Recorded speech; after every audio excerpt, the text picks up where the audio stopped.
It's Philosophy Talk. In a lot of cases, you might very well be able to tell a doctor that Ryle was in such and such a condition. What you couldn't do is you couldn't do my complaining for me. Gilbert Ryle and the Map of the Mind. You can't do my rejoicing for me. You can't feel guilt on my behalf, and so on.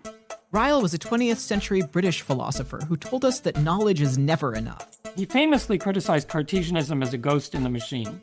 But then he said that doesn't mean that man needs to be reduced to a machine either. Should philosophy be like map-making for our minds? What is the relationship between mind and body? Ordinary people do have a strong tendency to think in dualist terms. Our guest is Michael Kremer from the University of Chicago. The life and thought of Gilbert Ryle. Having been at it myself for 50 or 60 years, of course I ought now to be a sort of saint, which I don't think I am, or I am anxious to be. Coming up on Philosophy Talk. Hey, philosopher. Just taking a quick moment to thank you so much for listening. And for thinking. And to ask you if you might consider making an end-of-year gift to support the program. It's been a challenging year. Federal support for public radio was rescinded, our NEH grant was abruptly terminated, and Stanford has slashed budgets across the university. But we also relaunched our website, completed our Wise Women series, and continued to question everything. Except your intelligence. So please head on over to that redesigned website, philosophytalk.org, and click the Support Us button at the top of the page. If you give $500 or more, we'll thank you by name in the credits. Or give the gift of thought to another thinker in your life with a premium subscription to our library of more than 600 episodes. And now, on with the show.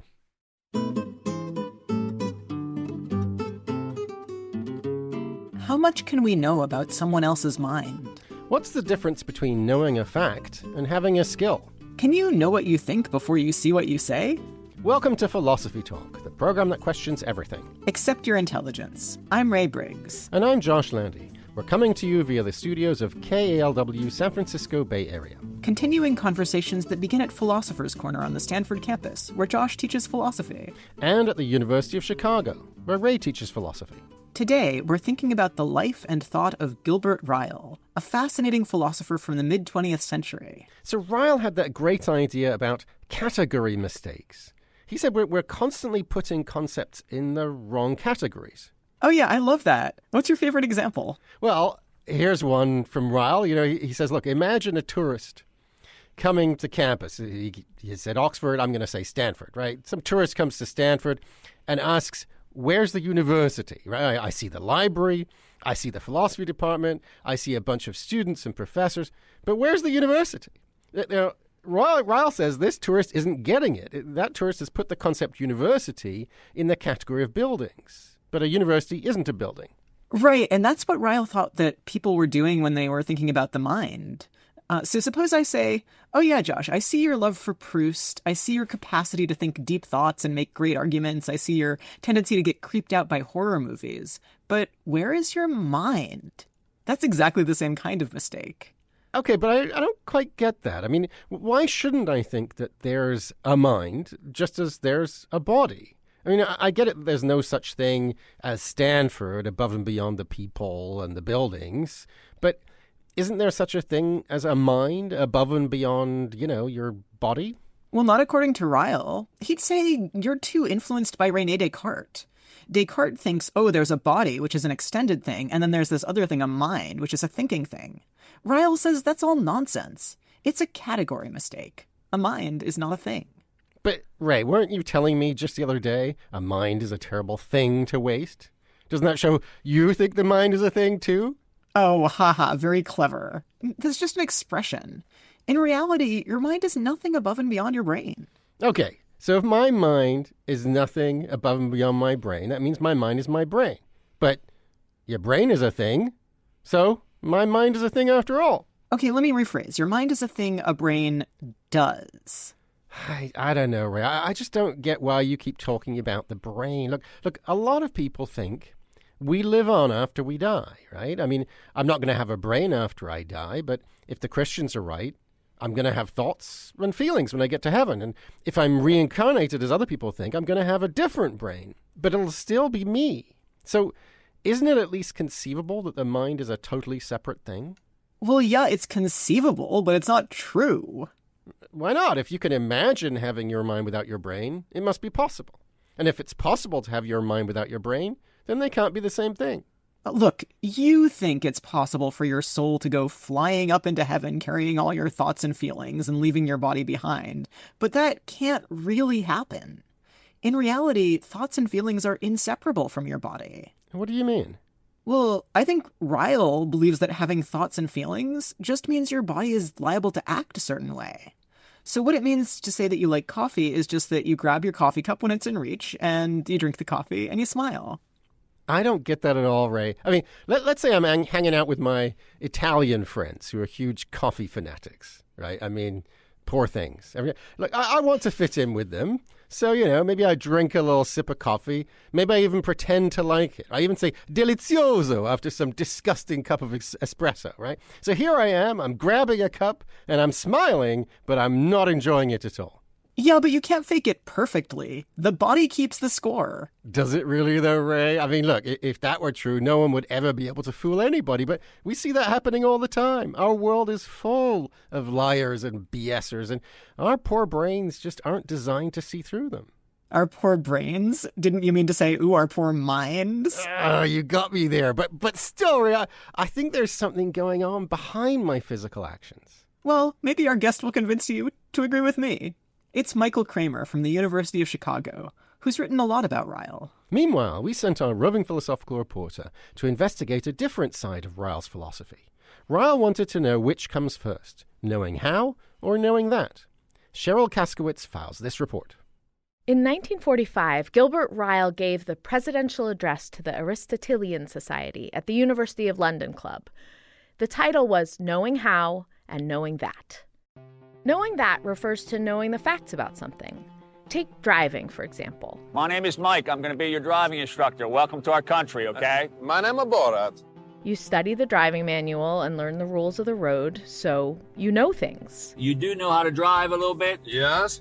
Ryle says knowing that is what's usually recognized as intelligence. And once you have those facts, your knowing that translates into knowing how to do a thing. Have you driven a car before? Yes, many times. All right, let's go this way.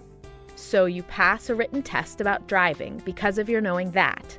And then you take all of that knowledge to inform your knowing how to drive. Now time to make purchase of motor cars. But Ryle argues that this view has knowledge backwards. He sees knowing how as a form of intelligence itself, and it doesn't necessarily depend on knowing that.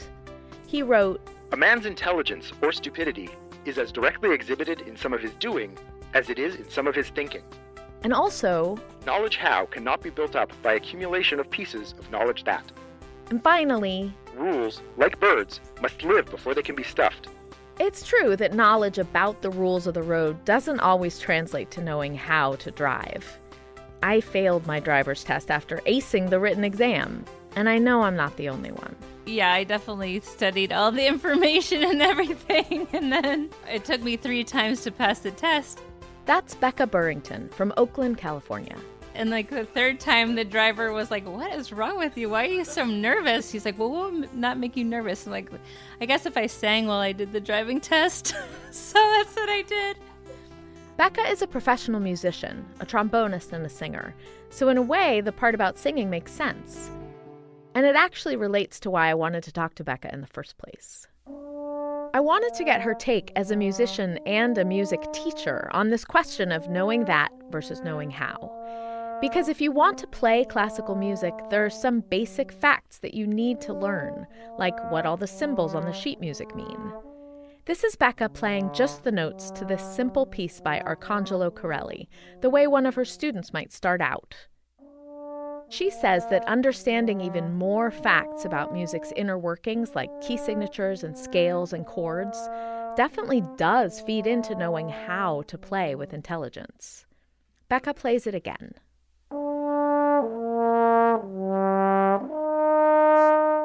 At the end, like going back to from the G going down, the F sharp is kind of bringing out that tension right there.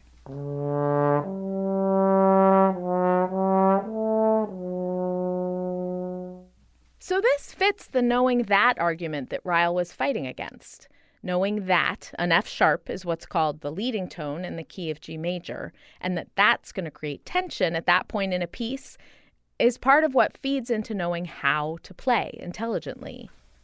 But facts will only get you so far. I pulled up Autumn Leaves here. Becca's husband, Kimry Isanko, is a pianist and has a different example. And you can just play the melody, even as a beginner, and just poke out the notes. Right, there it is on the page. Even the chords that are listed here, A minor 7, you can figure out what those are and play them just as written, G major, C major, 7. But that's not really playing jazz.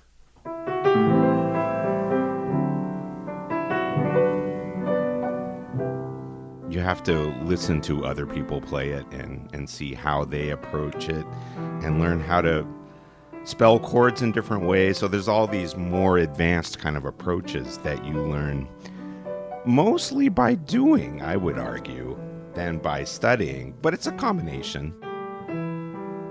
This seems more like knowing how.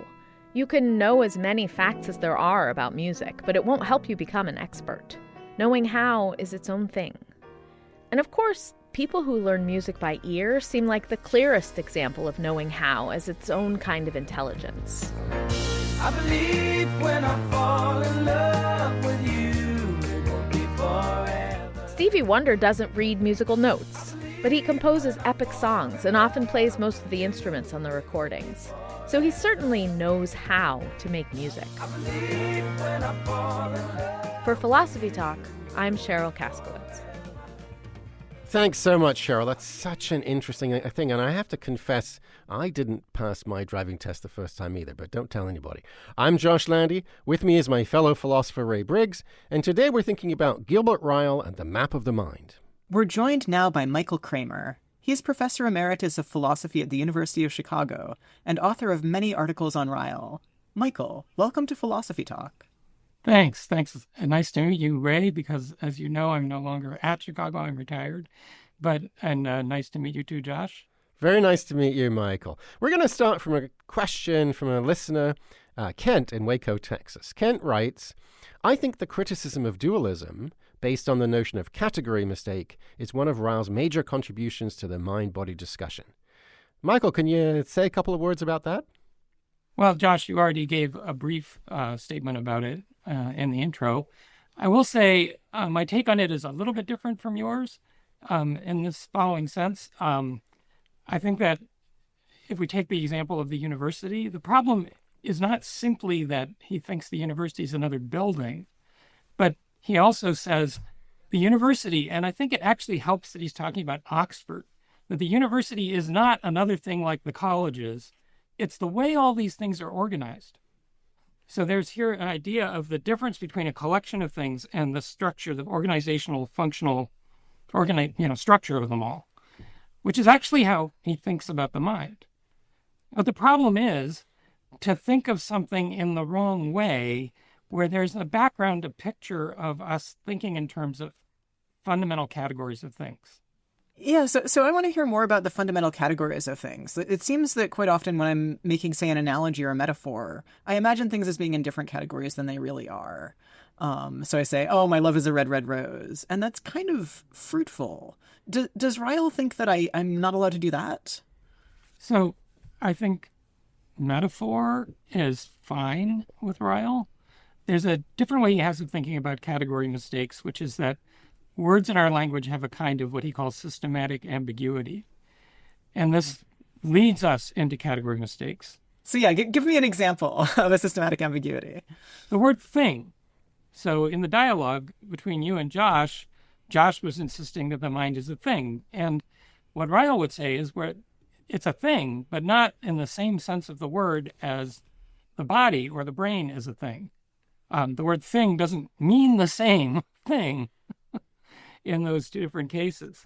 And so you fall into the category mistake of assimilating minds and bodies as if they were the same sort of thing, because we have words like thing that bridge the boundaries in this, what he thinks of, ambiguous way. Yeah, I remember another example that Ryle talks about is healthy, of a word that has these multiple meanings. So I can be healthy if I like eat my fruits and veg and go to the doctor and exercise. And this meal can be healthy, but that doesn't mean the meal eats its fruits and veg and goes to the doctor and exercises. Why is it so important to avoid category mistakes and spot this kind of ambiguity? So I think for Ryle, when you fall into a category mistake, you're fundamentally confused about something. I mean, it's something philosophers do, I think, not ordinary people. So he says that we're like people who know their way around their village or their town, but they can't draw a map of it. And we know our way around with our concepts, which we think with, but when we try to think about the concepts, then we end up making an incorrect map. And that's when we fall into the category mistake. And that leads philosophers in particular down false paths, he thinks. For instance, thinking about the body and the mind as separate things leads you into all kinds of puzzles about how they interact, which are classic problems in philosophy. And if you avoid the category mistake, you don't have to deal with that problem. You're listening to Philosophy Talk. Today we're thinking about Gilbert Ryle with Michael Kremer from the University of Chicago. How can you tell what your friends are thinking? How can you tell what you're thinking? Should you look inside your soul or just observe your own actions? Mind, meaning, and mystery, along with your comments and questions when Philosophy Talk continues.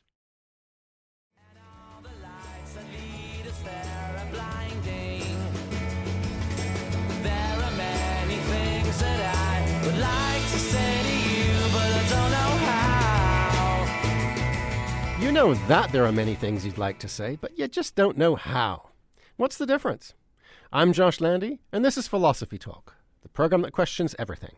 Except your intelligence. I'm Ray Briggs, and we're thinking about the 20th century British philosopher Gilbert Ryle with Michael Kremer from the University of Chicago.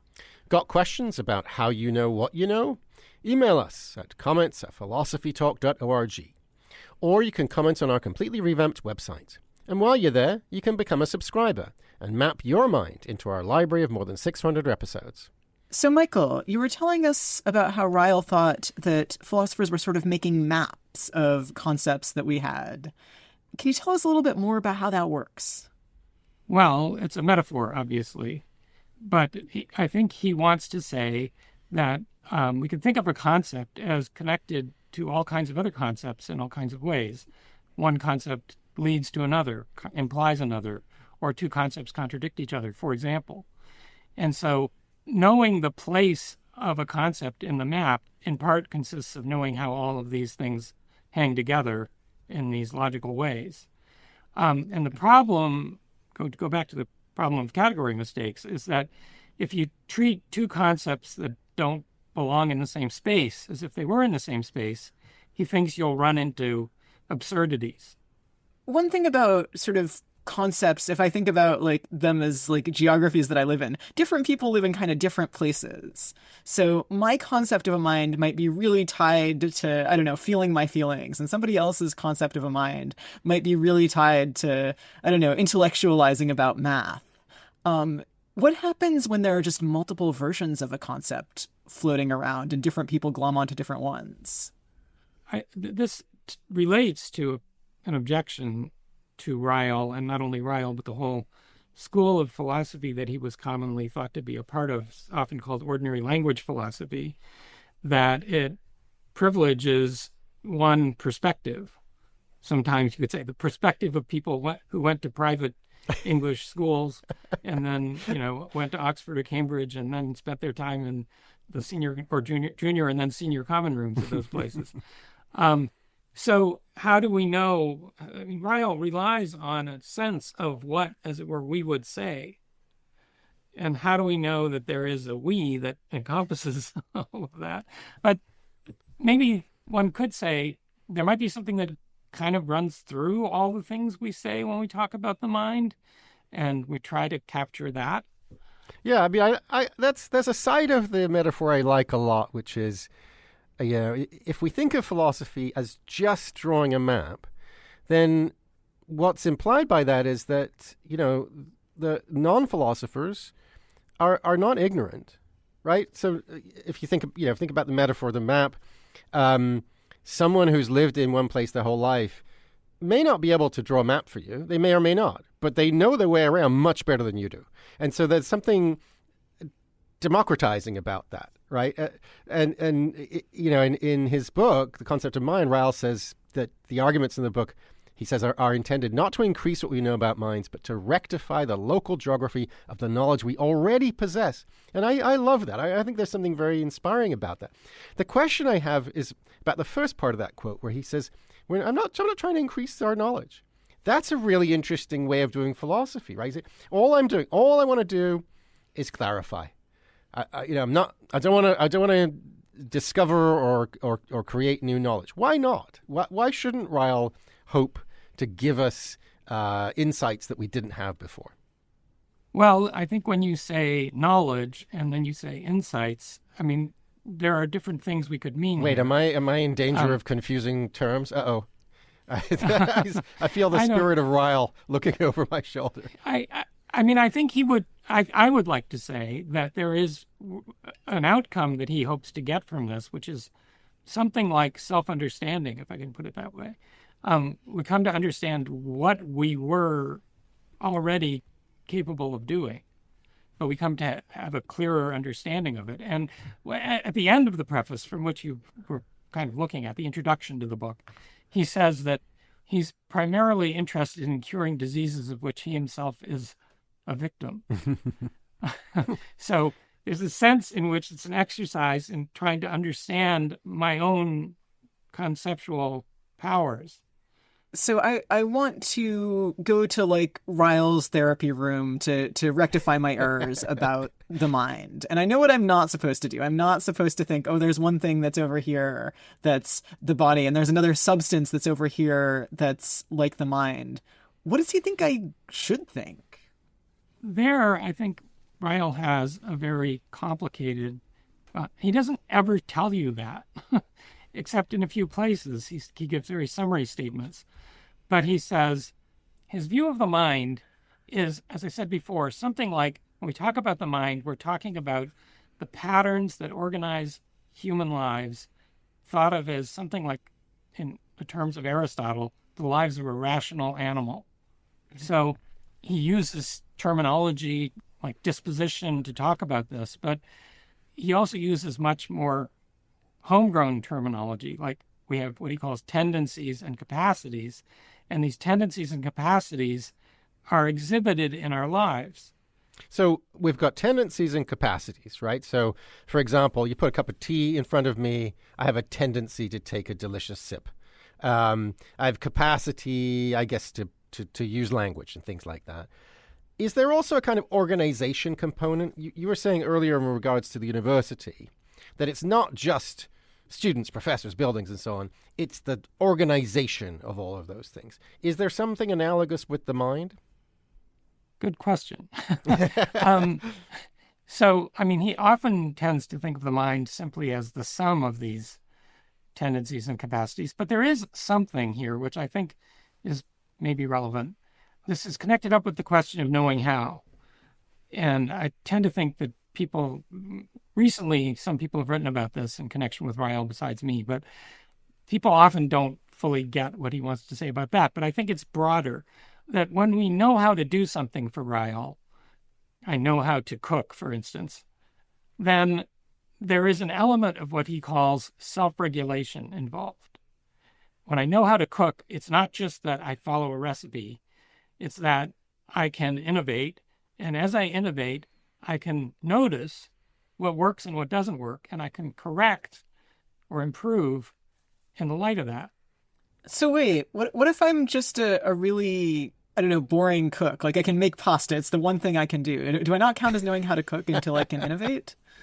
I think, and this is a place where I don't think Ryle adheres strongly to the ordinary language use of the terms, I think really not very much. It's not an interesting case at the very least. When we say that your behavior doesn't exhibit intelligence, and I think for Ryle, knowledge how is a form of knowledge, and it will involve some kind of exhibition of intelligence. You're listening to Philosophy Talk. Today we're thinking about Gilbert Ryle with Michael Kremer from the University of Chicago. So, Michael, we were just talking about know-how, and I'd love us to dig more into this. Obviously, we heard a little bit about it in the Roving Philosophical Report. It's my favorite part of Ryle. Why is this difference so important for Ryle? This difference between, for example, knowing that Paris is the capital of France, and on the other hand, knowing French, being able to speak French, or Ray's example, being good at cooking. Why is that a distinction such an important distinction for Ryle? So there's a number of different aspects to that, but let me focus on what I think is maybe a central one, which is that he thinks there is a fundamental difference between the two, and that in a really important sense, knowing truths or knowing that depends on knowing how. And you can't then try to replace knowing how with knowing truths.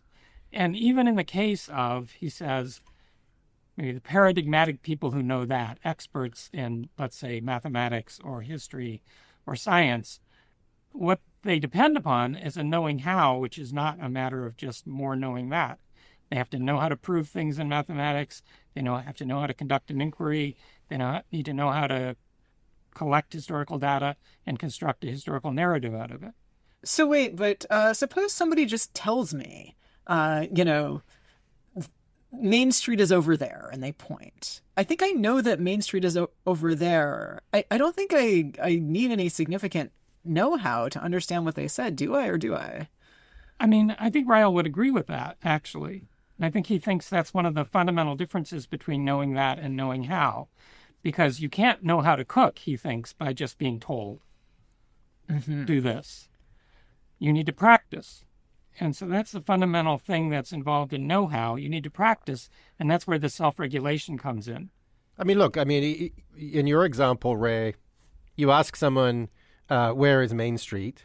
They give you an answer. Well, you had to have the ability to speak and listen, right? To produce and understand language. So there is a form of know-how that sort of sits underneath this capacity of yours to learn new information. So I think Ryle's kind of onto something there. And in terms of the importance, think about what it means, for example, for teaching, right? Because you might think, and some people talk this way, that education is just a matter of delivery of content. This kind of gets my hackles up when people talk about it that way. And so all that's happening in a successful educative context is that someone with information is putting it into the brain of someone without information. But I take it that Ryle did not see it that way, right? And he thought that teaching was much more about training. Do you see it that way too, Michael? Yes. If I may just go back to the previous point briefly. Please. Also, besides the knowledge how that you were pointing to, Josh, I was going to suggest, even though I may not have the knowledge how to discover the fact, it goes back to somebody who does through a chain of transmission. Somewhere, somehow, there's someone who's got a mental map of the city. Anyway, to go back to the other question, teaching. Now, this is very important in Ryle. And so he even has a paper later on in his career called Teaching and Training, which is precisely on this point of the difference between, teaching someone and the idea of what he calls drilling them in facts or in action. That's not teaching. Teaching is fundamentally a matter of imparting not just facts, but skills. And those skills have to do not only with acquiring facts, but also with knowing what to do with them, how to put them together, how to use them to learn new things, and so on. I love this idea that to really learn and understand facts, you need some baseline of skill and knowing how to do things. It seems like Ryle also kind of wants to push, in some sense, in the other direction. So there are a lot of things that I might know how to do that turn out to require a lot more thought and maybe knowledge about my environment that we often think. So I think that athletic skill is like this, where in order to have athletic skill, you need a lot of fine-grained knowledge of stuff like how your body works, and that seems like knowledge that. So are there also requirements in the other direction? So that my own reading of Ryle is that these two things interact and are interdependent in the way you suggest. He doesn't deny that people often do think, like a chess player may think out what they're going to do before they do it. He doesn't deny that. But that can't be the whole story. And what he wants to push back against is people who want to say, well, knowledge how just is knowledge of truths. Yeah, and he has that lovely line, you cannot affirm or deny Mrs. Beaton's recipes. I think that's such a lovely line to as a way of pushing back against those folks, right? You think it's just everything that's sort of an intellectual accomplishment is just a matter of knowing facts? Good luck. Read those recipes. You can't say they're true or false. They, either you're doing them right or doing them wrong. So there's a contingent of contemporary philosophers who disagree with this claim about knowledge how being irreducible to knowledge that. And often they point to linguistic evidence, which I think Ryle would like. So if I know who was at the party, I know a particular kind of fact. It's the fact that answers, oh, Josh was at the party. If I know where to get a good hot dog in Chicago, I won't single out any establishments, but like that establishment is where you get a good hot dog in Chicago. There's a knowledge that I can have. Why isn't knowing how just knowing the answer to the question, how do you do this? Right. Let me just say a little bit about the linguistic argument, because what it turns on is the idea that how, who, what, and so on are question words. And then we have the use of them with the word knowledge. And the idea is knowing what, as they say, who, what, whether, why, how, which has got a W and an H in it too. Knowing one of those things is knowing the answer to the question. And it is important that there's a difference between knowing who was at the party and knowing who to ask for something, where the little word to in there gets inserted. And the linguistic evidence is very complicated. It's very interesting because it turns out not every language works like English.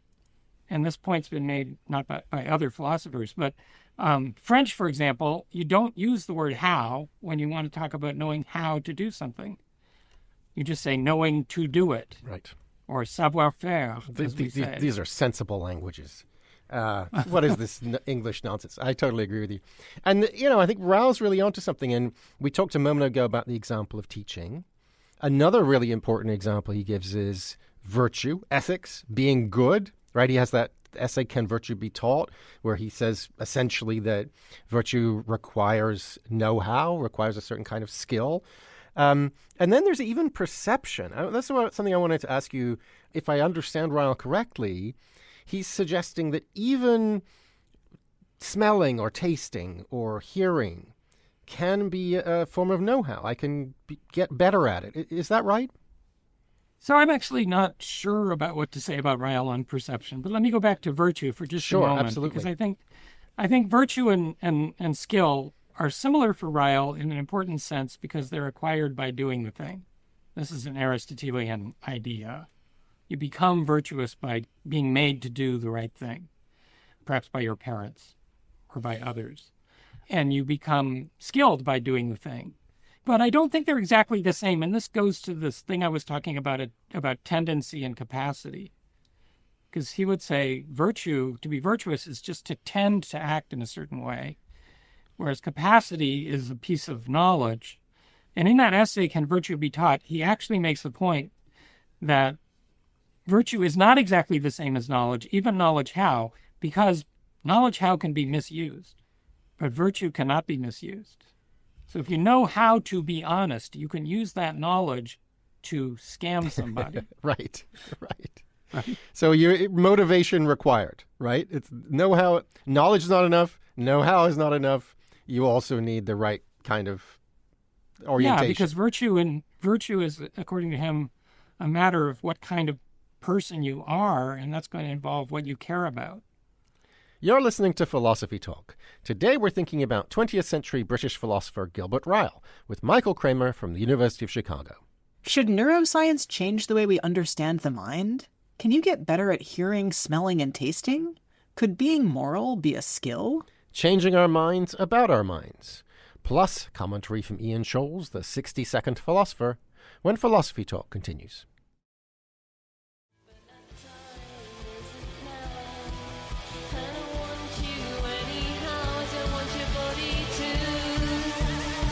Because your body is you. Is your body really you, or are you something else besides? I'm Josh Landy, and this is Philosophy Talk, the program that questions everything. Except your intelligence. I'm Ray Briggs. Our guest is Michael Kremer, and we're thinking about Gilbert Ryle and the map of the mind. So, Michael, we've got an email from Leo. Leo writes, AI investors seem to believe that as a system grows more complex, it will inevitably wake up into consciousness. They have invested hundreds of billions of dollars into and staked a significant portion of the American economy on a proposition that I believe to be false. So, Michael, what do you think Ryle would say about that? Is the idea of machine consciousness a category error? It depends perhaps on what you mean by consciousness.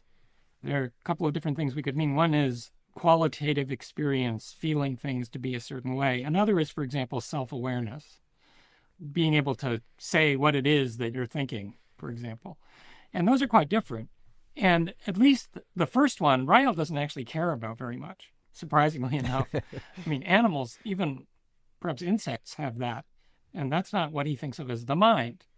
But would it be a category mistake to say that a machine could wake up? I don't have a view about that, but I do know there's a certain number of philosophers who think that consciousness may be tied to our biology in a way that would simply not, in that sense, qualitative experience, feeling things, seeing colors, and so on, might be tied to our biology in a way that would never be available to an artificial intelligence. On the other hand, if I can say just a little more, Ryle, his ways of thinking about learning and so on are, I think, quite compatible with ideas of artificial systems coming to learn, becoming intelligent, and becoming self-aware. That's conceivable. So I have a question actually about self-awareness, which is, how did Ryle think that it works for us? So I know that Josh is hungry if Josh complains about it, or I see Josh getting a meal. I know that I'm hungry by a completely different method. Ryle have stuff to say about what is the method? I kind of think of it as though I'm introspecting, like looking inside of me, and I'm seeing my thoughts. He didn't think introspection was a form of self-knowledge. He famously seemed to want to say that we know about ourselves in the same ways we know about other people. Although he admitted that in a certain way we have more evidence about ourselves. I mean, it defines, I can't feel Josh's pain the way I feel my pain. No, you can't feel Josh's pain the way you feel your pain. It's true. But I don't know whether that's a point about Josh's pain being inaccessible to you and that you can't know that Josh is in pain. You know Josh is in pain by observing what he does. And you learn, I mean, this is not just Ryle's point, but you learn how to talk about pain in your own case, in part by learning about the ways that people behave when they're in pain, including yourself. I mean, you feel something, but how do you learn that it's to be called pain as opposed to something else? Well, that's fair enough about how we use our words, but the point that Ray was making in terms of Ryle's thought on this, it's very interesting, isn't it, Ray? So a couple of quotes. Ryle says, John Doe's ways of finding out about John Doe are the same as John Doe's ways of finding out about Richard Doe. So that seems to be very squarely on this topic, right? That Ray's ways of finding out about Ray's pain are the same as Ray's ways of finding out about Josh's pain, and that seems quite strange. Here's another quote. In certain quite important respects, it's easier for me to find out what I want to know about you than it is for me to find out the same sorts of things about myself. Wow! I mean, that's really interesting. So I'm going to know better about Ray than Ray knows about Ray. So what's going on with that? So I think when we focus on pain, we're focusing on the wrong thing from Ryle's point of view. Take the second quote. In certain respects. What respects? Well, for example, I mean, Freud was around. It might be easier for me to find out about you that you dislike your father than it is for you to find out about yourself. Now, I'm not here talking about something like a momentary experience of feeling pain. I'm talking about something more like the kinds of things Ryle was mostly thinking about, what he called dispositions, tendencies, patterns of behavior. So one of the things he wanted to say was, well, there's no problem about solipsism. We know that other people have minds by understanding them. It turns out on that account that it's no harder to know about other people than it is to know about ourselves. But it also means we have ways to know about ourselves. Yeah, I totally get your point about, my love for my mother, right? I get the Freudian point. But I mean, aren't there other things that fall into this category of dispositions that nonetheless I know better about me? So, for example, the way cilantro tastes to me, I'm in the 10% of cilantrophobes. And it's a genetic thing. What can I do? And people often ask me, what does it taste like? And I can't really explain it. So that's a thing that's not just a momentary matter like a headache. It's something like a disposition or I don't know what, right? It's a standing feature of my psychology that cilantro tastes. I can't say better than ugh. And I feel like I have better access to that. I'd rather not, but it turns out that I have better access to that than Ray would or you would. Why isn't that the case? Why would Ryle deny that? In this case, it may be partly a matter of his rhetoric getting ahead of him. I think what he really wants to say is the important thing that he wants to say from his point of view that's important is it's not that you don't have better access, it's that you don't have what he called privileged access. You don't have unique access so that nobody else can know the thing about you. One way I can know it about you is because you tell me so. And that's, according to Ryle, perfectly adequate knowledge about you. We've been talking about Ryle's theories on mind and knowledge. And I think philosophers and neuroscientists are sort of have moved on partly to other concerns. What do you think we can learn from Ryle, either about this or about other topics, that's particularly relevant today? Well, first of all, I think that whatever philosophers and neuroscientists have done, ordinary people do have a strong tendency to think in dualist terms. And I think that Ryle's rejection of dualism is salutary in certain ways. But I do want to say it's not because he thinks that we're just bodies or brains. He thinks we're animals of a certain kind, human beings, and he thinks that is not just... he famously criticized Cartesianism as a ghost in the machine. But then he said, well, man, to use the language of the 1940s, does not need to be conceived of as a ghost in the machine, but that doesn't mean that man needs to be reduced to a machine either. It could be hazardous guess could be taken that man is an animal, a higher sort of mammal, or maybe even that man is a man, or shall we say a human being. And so he there thought of the idea of a person, if you like, as something that's not just a machine, but that doesn't mean that the person consists of two interacting elements, body and mind. Does this have implications for how we should treat each other, do you think? Yes, I think it does. There's a question of what we should say about not just each other, but other animals, for instance. But Ryle himself did, in fact, tend to draw a very sharp line between human beings and other animals, except in one place where he admits the boundary is not so sharp. So the question is, if you'd like, maybe we could think of us as what you might call minded animals. Well, are other animals also minded in ways that might have implications for how we should think of them and treat them? And there are other Rylean type philosophers who are somewhat friendly to Ryle, who've written about this and argued that, yes, indeed, Ryle himself should not have made the sharp distinction that he did and should recognize the mindedness of other animals. So that's pretty good, right? So we've got a kind of full-throated rejection of Cartesian dualism. We've got at least the inkling of another reason to treat non-human animals differently. Anything else you think is particularly relevant today from Ryle's overall philosophy? Well, I think that some of his thought about virtue, which you've already brought up, is valuable. It's not that he developed a systematic virtue ethics. He did not. But he wrote quite a few papers about this, one of which is a very interesting little paper about Jane Austen, whom he loved. But in also another paper had this curious title on forgetting the difference between right and wrong, in which he argued that you can forget things that you know, but it would be odd to say you'd forgotten the difference between right and wrong, where he kind of brings out the idea that virtue has to do with who you are and not just what you know.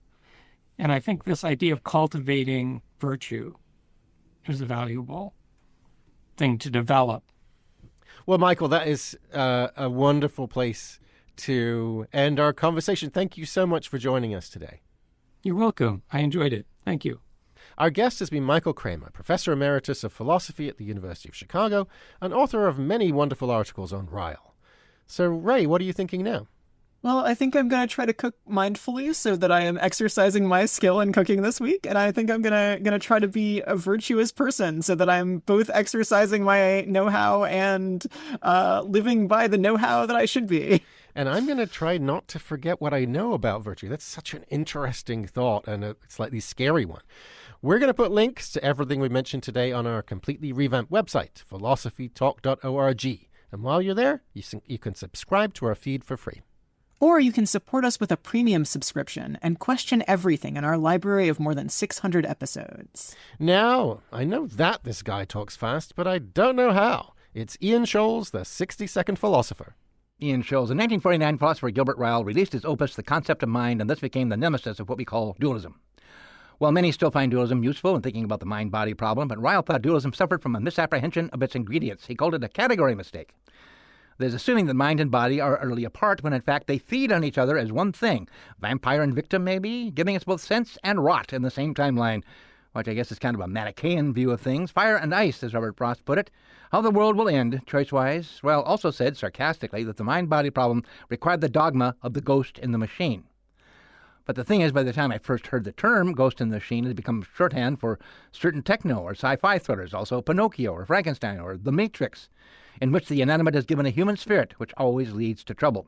There was also Ghost in the Machine, an actual movie about a serial killer who kills through computer. And there was Ghost in the Shell, an epic Japanese cartoon about a future world which explores what happens when humans are replaced, piece by piece, body by mind, by computer robots. Not the sort of thing Professor Ryle dwelled upon, because he knew he was a philosophy professor who are beings without doubt. Well, they have doubts, but have no doubts, if you know what I mean. Plus, he was also robot-free. Any day now, I'll bet AI will take over the mind-body problem, leaving us without troublesome minds or bodies to worry about, just pre-digested movies entirely created by artificial intelligence. That's the dream. Now, back when Professor Ryle unleashed his book, it doesn't seem like the thinking world was losing a lot of sleep around dualism, being more concerned with psychology, communism, and nuclear weapons. People followed dualism, but not down the garden path. Part of that reluctance came from Descartes himself. If mind and body are separate, what brings them together? Well, he said, it was animal spirits housed in the pineal gland. Was this what Ryle called the dogma of the ghost of the machine? There's no ghost in there, kids, not even ectoplasm. Get out of there with that, Descartes. Every time Ryle talked about the mind part of mind-body, he ignored the unseeable, the ghost. It's the physical that reflects individual dispositions. If we love something, we kiss it. We can tell we love eating by what's in our mouth, which all seems like begging the question. But then again, Ryle, being a philosopher and not a sensualist or athlete, I guess, didn't put a whole lot of eggs into the basket of volition, if you know what I mean. He didn't talk about desire or lust or rage, but about physical gestures that reflect areas of compliance. We are inclined to enjoy certain things. We are disposed that way. Not cold, not hot, just right. Are you warm enough? You aren't excited, are you? It's all very British, very Anglican. No enthusiasm. If it feels good, well, then by all means, consider it, why don't you? Feeling might not be the problem anyway. Maybe it's thinking. You know, when we can say, I just had a thought. Even if it's not true, you're bound to say something that will seem like a thought. They'll either seal the deal on a project or cause your coworkers, lovers, family members to flee from you because your very thoughts are toxic. Maybe philosophy should devote itself to that modern conundrum, thinking thoughts that shouldn't be considered thoughts at all. Whose job is that? Who decides? That job is left to America's leaders right now, but I have no doubt that thoughts, as I once knew them, like should I see that movie by Paul Anderson, Will I Ever Come to Love Bagpipes, will all return along with lust, rage, disappointment, and a big ixnay for all things AI. I mean, it hasn't even happened yet, and we're all sick of it. Is AI part of the mind-body problem? I don't know much about philosophy, but this much is true. You don't look for pine trees in a furniture showroom. You don't find sofa beds in a forest. And there ain't no such thing as ghosts. And yet, I remain afraid. I gotta go.